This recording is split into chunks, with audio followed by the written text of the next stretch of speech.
नमस्कार। दोपहर के 3 बज चुके हैं और आप देख रहे हैं देश प्रदेश। मैं हूं आपके साथ अविनाश कर। छत्तीसगढ़ की खबरों ने सुर्खियां जो बनी हैं उसका अपडेट बताऊंगा मैं आपको।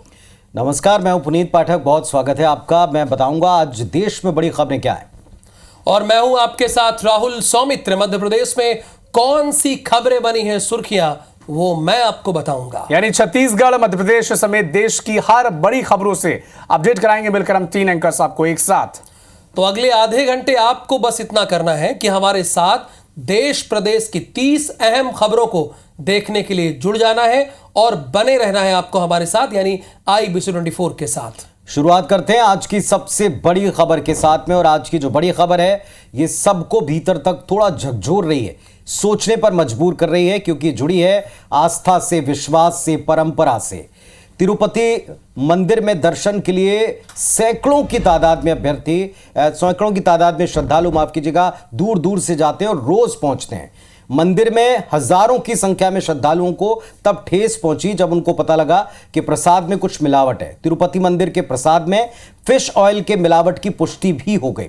सियासी तूतू में कल से इस पर छिड़ गई है। आरोप प्रत्यारोप का सिलसिला चल रहा है। बुधवार को आंध्र प्रदेश के मुख्यमंत्री चंद्रबाबू नायडू ने पूर्व सीएम जगन मोहन रेड्डी पर यह आरोप लगाया था कि जगन के राज में तिरुपति मंदिर के प्रसाद में मिलावट शुरू हो गई।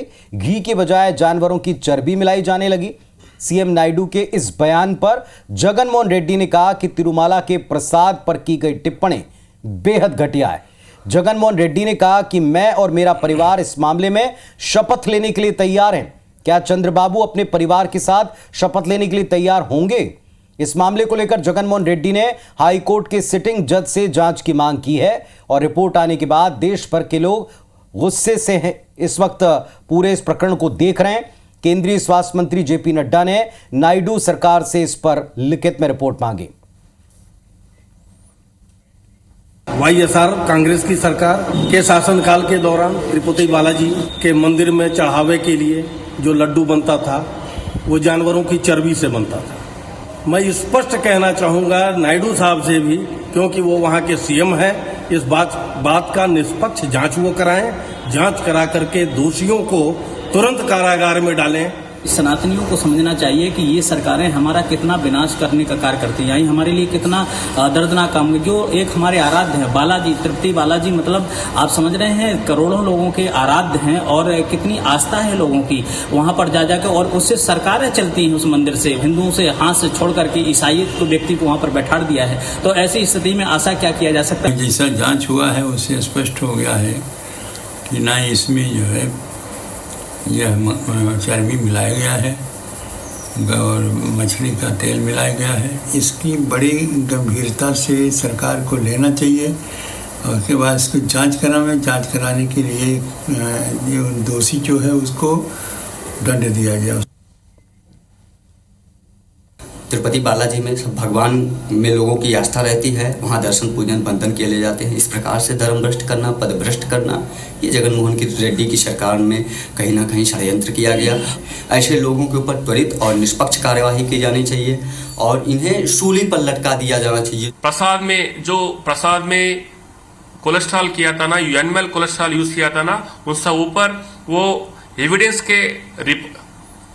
से आधार के लेकर पूरा उनको सजा देना है। और गवर्नमेंट से मैं एक ही डिमांड कर रहा है, ये पूरा CBI इंक्वायरी कर से जो दोषी है उनका जरूर सजा देना है।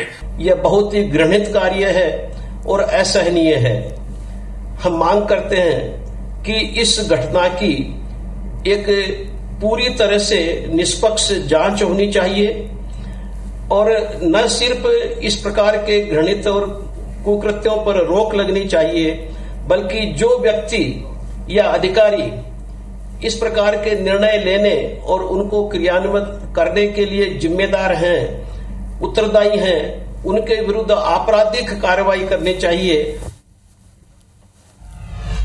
तो अनेक भक्त हैं, पुजारी हैं, श्रद्धालु हैं, महाराज हैं, पंडित हैं, समझ नहीं पा रहे कि इन सब के पीछे सच वास्तव में है क्या। वजह कल एक रिपोर्ट सामने आती है जिसमें मिलावट का जिक्र और खुलासा है, पुष्टि है।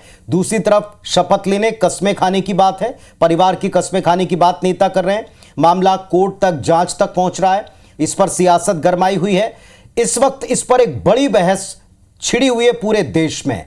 तो ये मुद्दा गर्म है और इस मुद्दा गर्म है पर अब से कुछ देर बाद मेरे सहयोगी हितेश के साथ आप देखिएगा एक महा डिबेट जिसमें आप हर पक्ष को खुलकर सुन पाएंगे, देख पाएंगे। तो प्रसाद में मिलावट, आस्था पर आघात, यह है आज का मुद्दा गर्म है। अब से कुछ देर बाद इस पर डिबेट देखिए।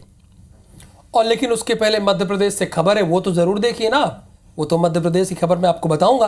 तो मध्य प्रदेश में कांग्रेस ने किसान न्याय यात्रा निकाली। अलग अलग जिलों में कांग्रेस का उग्र प्रदर्शन देखने को मिला, जहां इंदौर में यात्रा के दौरान पुलिस और प्रदर्शनकारियों के बीच झड़प भी देखने को मिली। तस्वीरें भी आप जरा देखिए, झड़प देखने को यहां मिल भी रही है। वहीं किसान ट्रैक्टर लेकर यात्रा में शामिल हुए हैं। इधर जबलपुर में भी कांग्रेस कार्यकर्ताओं ने यात्रा निकाली है।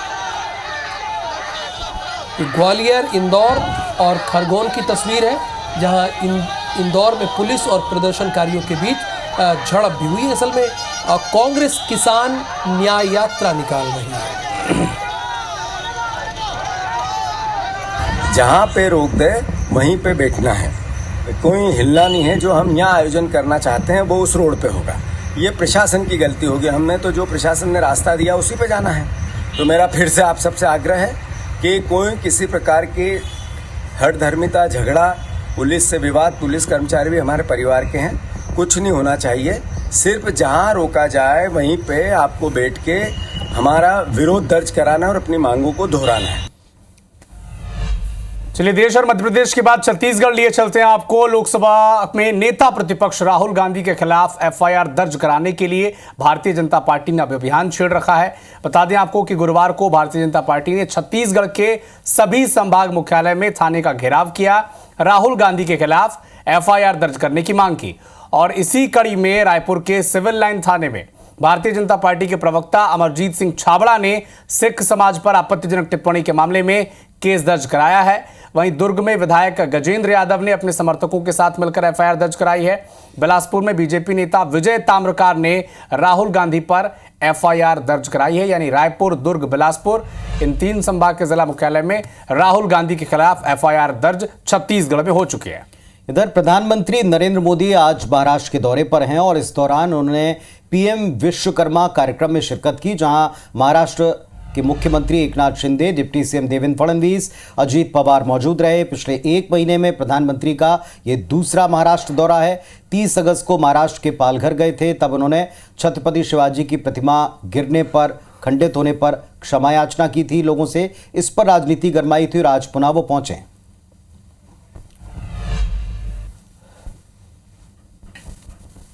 पीएम विश्वकर्मा जैसी योजना शुरू की। विश्वकर्मा योजना की मूल भावना है सम्मान, सामर्थ्य और समृद्धि, यानी पारंपरिक हुनर का सम्मान, कारीगरों का सशक्तिकरण और विश्वकर्मा बंधुओं के जीवन में समृद्धि, ये हमारा लक्ष्य है।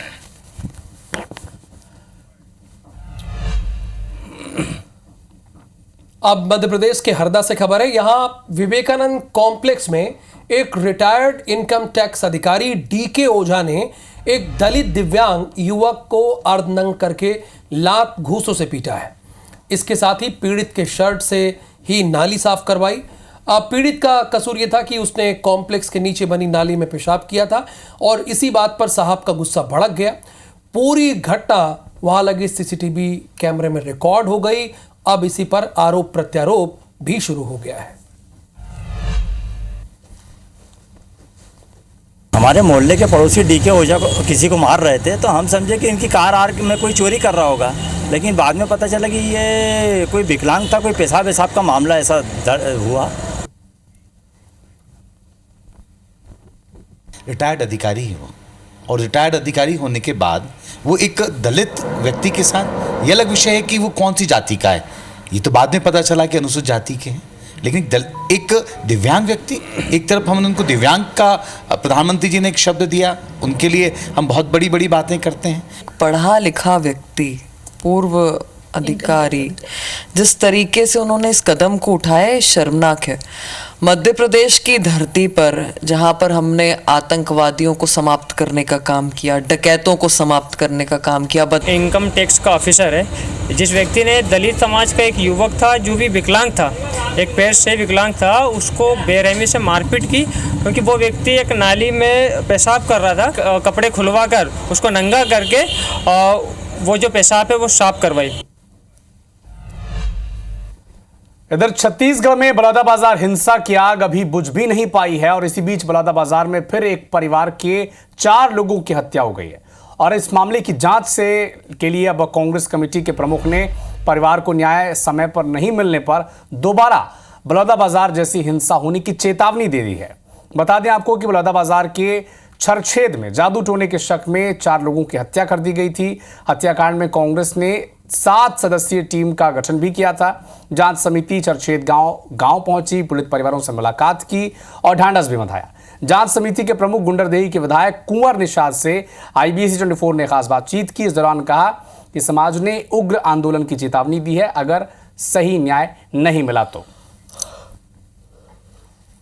गुंडरदेही का विधायक हूँ और निषाद समाज का प्रदेश अध्यक्ष हूँ। संयोजक रूप मुझे बनाया है तो उस परिवार को न्याय मिले, मुझे उम्मीद है। यदि न्याय नहीं मिलती तो फिर ये हो सकता है कि एक बड़ा रूप ले ले, सामाजिक रूप ले करके। ऐसा मत हो कि बलौदाबाजार का दूसरा घटना इस छेद में हो सकता है। इन दिनों रेल यात्रा को लेकर थोड़ी चिंता बढ़ गई है। वजह है रेल ट्रैक के ऊपर कुछ सामानों का मिलना और अक्सर होती रेल दुर्घटनाएं या होते होते बचती। उत्तर प्रदेश में एक बड़ा रेल हादसा टल गया, गनीमत है। उत्तराखंड की सीमा पार इसके पास में ही एक बार फिर से ट्रेन डिरेल करने का प्रयास दिखा। बदमाशों ने रामपुर के रेलवे ट्रैक पर लोहे का एक खंभा लाकर ट्रेन को डिरेल करने की कोशिश की। साजिश है ये। लोको पायलट सतर्क था, हादसा टल गया। लोको पायलट ने वक्त रहते इमरजेंसी ब्रेक लगाकर ट्रेन को रोक दिया। सूचना के बाद जीआरपी और पुलिस प्रशासन ने मौके पर पहुंचकर खंभे को ट्रैक से हटवाया। ये बुधवार रात करीब 11 बजे हुआ है। जीआरपी 3 संदिग्धों को हिरासत में लेकर पूछताछ शुरू कर चुकी है। देश में पिछले 1.5 महीने में एक नहीं कई बार ट्रेनें पलटाने की साजिश दिखी। इसके पहले 8 सितंबर को कासगंज रूट के ऊपर ट्रैक पर एक भरा हुआ सिलेंडर रखकर कालिंदी एक्सप्रेस को पलटाने की कोशिश थी। ट्रैक पर पेट्रोल की बोतल, बारूद रखा मिला था, जो एक बड़ा षड्यंत्र दिखाता है। इसके पहले 24 अगस्त को फारुखाबाद से कासगंज जा रही पैसेंजर ट्रेन के आगे ट्रैक पर लकड़ी का बड़ा सा टुकड़ा रखा गया। ट्रेन की स्पीड कम थी, हादसा टल गया। 16 अगस्त को भी साबरमती एक्सप्रेस कानपुर के गोविंदपुरी में एक बोल्डर से टकराई। इंजन समेत 22 कोच डिरेल भी हो गए। एक और हादसा मथुरा में भी हो चुका है। यूपी के मथुरा में राजस्थान के सूरतगढ़ पावर प्लांट के लिए कोयला ले जाने वाली एक मालगाड़ी के 26 डिब्बे वृंदावन के पास पटरी से उतर गए। इस मामले में साजिश की बात तो सामने नहीं आई है, लेकिन जांच वहां भी चल रही। अगर बात इंदौर की करें तो यहां 2 दिन से लापता 4 साल के बच्चे का शव बरामद हुआ है। बच्चे का शव अस्पताल के पीछे नाले में मिला। मासूम भंडारे के दौरान लापता बच्चा हुआ था, जो परिवार के साथ अपने पिता के मामा के घर आया था।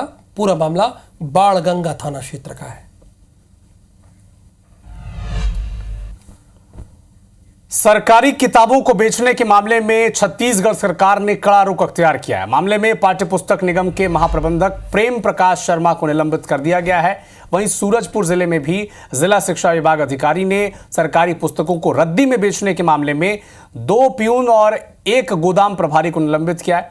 इस मामले में मुख्यमंत्री विष्णुदेव साय ने कहा है कि छत्तीसगढ़ में हमारी सरकार जीरो टॉलरेंस की नीति पर काम कर रही है। यह भी आपको याद दिला दें कि रायपुर के सिलियरी स्थित रियल पेपर मिल में सरकारी किताबें बेची गई थी और इसके बाद सरकार ने जांच समिति का गठन किया था और प्रथम दृष्टया इसे सही भी बताया था। वहीं इस मामले में हुई कार्रवाई पर पूर्व मंत्री कांग्रेस के नेता धनेंद्र साहू ने भारतीय जनता पार्टी पर तंज कसा। धनेंद्र साहू ने कहा कि बीजेपी सरकार भ्रष्टाचार में लिप्त हो चुकी है। अधिकारियों को निलंबित कर सरकार अपने कर्तव्यों का इतिश्री कर रही है। इधर सरकार बच्चों के भविष्य के साथ भी खिलवाड़ कर रही है। जीरो टॉलरेंस के लिए हमारी सरकार प्रतिबद्ध है। पिछले दिनों पाठ्य पुस्तक की किताबें कबाड़ में मिली थी। हमारे संज्ञान में आने पर उसमें जो जिम्मेदार लोग थे 2 अधिकारी को सस्पेंड किए और उसमें जांच बैठाए हैं। ये सरकार पूरी तरह से सत्ता के मदहोश में मस्त है और भ्रष्टाचार में पूरी तरह से लिप्त हो गई है। मात्र एक अधिकारी को निलंबित करके शायद अपना कर्तव्यों का इतिश्री समझ रहे हैं। इतना भविष्य के साथ बच्चों की खिलवाड़ हो रहा है, इतना करप्शन हो रहा है। आज एक हफ्ते बाद में राजधानी में घटना घट रही है जिस पर एक हफ्ते बाद पुलिस कार्रवाई, उस पर शासन ने कार्रवाई करी है। पर पन्ना से है। पन्ना जिले के अजयगढ़ कस्बे से तिरंगे के अपमान का एक मामला सामने आया। असल में 17 सितंबर को यहां की बड़ी मस्जिद में तिरंगा लगा हुआ था जिसमें अशोक चक्र को हटाकर अरबी भाषा में कथित तौर पर कलमा लिखा गया। तिरंगे के इस अपमान से आक्रोशित होकर बजरंग दल ने थाने में लिखित आवेदन दिया है।